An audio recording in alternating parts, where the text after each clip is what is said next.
Welcome to Sense of Style. I'm Stuart. 8 quirky, whimsical, and downright eccentric fragrances in some cases. And don't underestimate these. People see these video lists and they go, he means crap fragrances. I don't.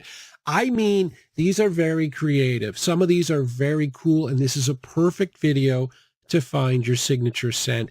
It's also a perfect video to try fragrances that are a little bit outside the norm.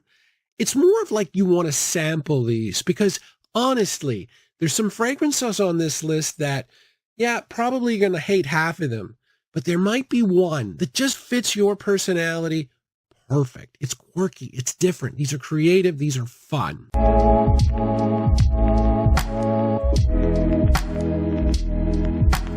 Fragrance number 1 is SJP Stash by Sarah Jessica Parker. And boy, does this embody the topic, because this is very different. And you don't normally expect that from a designer house and a designer house from a celebrity. But the thing about Sarah Jessica Parker, she is a hardcore frag head. She's big into layering, and she knows an awful lot about fragrances. Her fragrances were marketed originally to women only. Only one is unisex, and really it's for men. It's this guy. And everyone said to her, look, you were in Sex and the City. You appeal to women, not to men. Don't even bother about it. She insisted. She fought really hard for this because there's one note in here that's special, that's different, that's original. And that note is Massoya wood. Massoya wood is a milky kind of wood. There's a lot of cedar in this as well. And there's also a little bit of pepper, a little bit of frankincense, but it's really just a fascinating, different woody fragrance. And that milkiness comes off as creamy woody. That's a very rare combination. And at times, this can feel buttery. It's so different. It's so cool. Really good performance for a woody fragrance. I mean, you're not going to get more than a couple of feet projection, but you expect that with a woody fragrance. Really good longevity. And another thing, it's dirt cheap. On Fragrance Buy right now, this is going for less than $30. It's definitely worth a try. Fragrance number 2 is Celestial Emir. This is from Paris Corner. This is a clone of Ganymede by Marc Antoine Barrois. And this is another fragrance that fits very, very specifically into a certain type of niche. And in this case, personality style. It's a very cold, cool, clinical fragrance. It's got a lot of mineral notes. So think metallic. It is very clean too. It's got violet leaf and saffron, suede, smooth suede. So it is clean and clinical and almost metallic. Very different, very fresh. It's more of a warm weather fragrance. There's only a hint of fruitiness here from the osmanthus and mandarin. But yeah, if cold, clean, clinical, if that kind of thing suits your personality or your fragrance style, this would be really good because it's an inexpensive clone of a very expensive niche fragrance. You might want to start here. Fragrance 3 and 4 are decants. The first I'm going to go with Narcisco Rodriguez for him.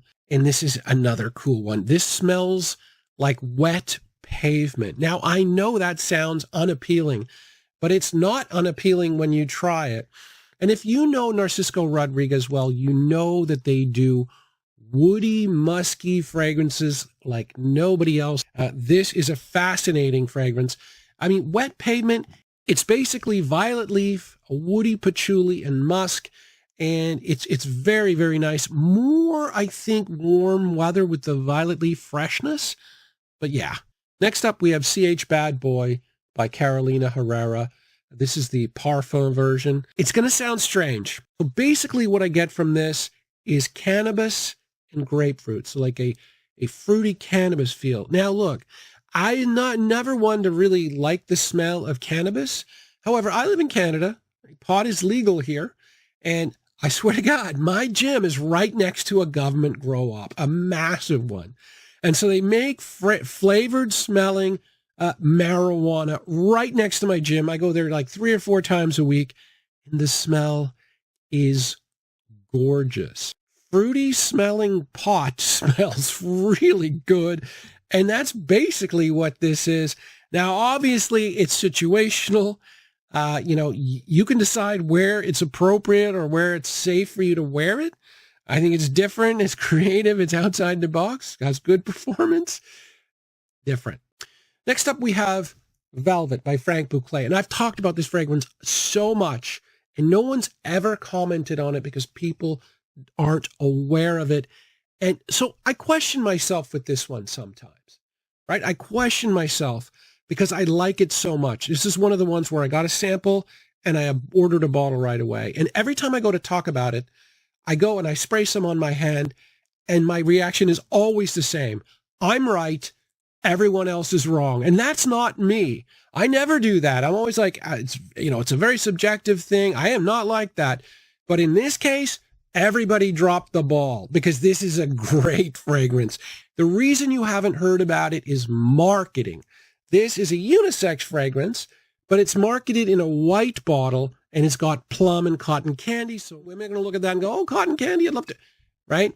The problem here, though, is when women try it, they go, oh, it's too masculine because it's a very strong cedar note. There's also some sandalwood, but it's a strong cedar note. So men like it when they try it. Women try it and don't like it, but men never try it. Try it. This one's quirky on a number of different levels. This is El Haramain's Amber Oud Black Edition. Nobody knows what this is.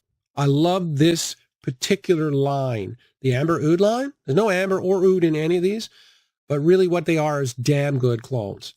Except this, I have yet to find anybody that convinced me what this is cloning. I've had suggestions from very reliable people, and I'm not buying them because the two fragrances they say one of them is latent exclusive. I've had that. No, this is not latent exclusive. And the other one is effing fabulous, and it's not that either. So I don't know what this is. So that's puzzle number one, because every single other fragrance in the house is a clone. But number two, it smells bloody good. The thing that I would say it smells most like would be, it's kind of like a less smoky interlude, man. It's got a little bit of a licoricey vibe. And this also has 12-hour performance for a fragrance that you can get at the discounters for in the $50 range. So phenomenal performance. Definitely a cool weather fragrance, sweet.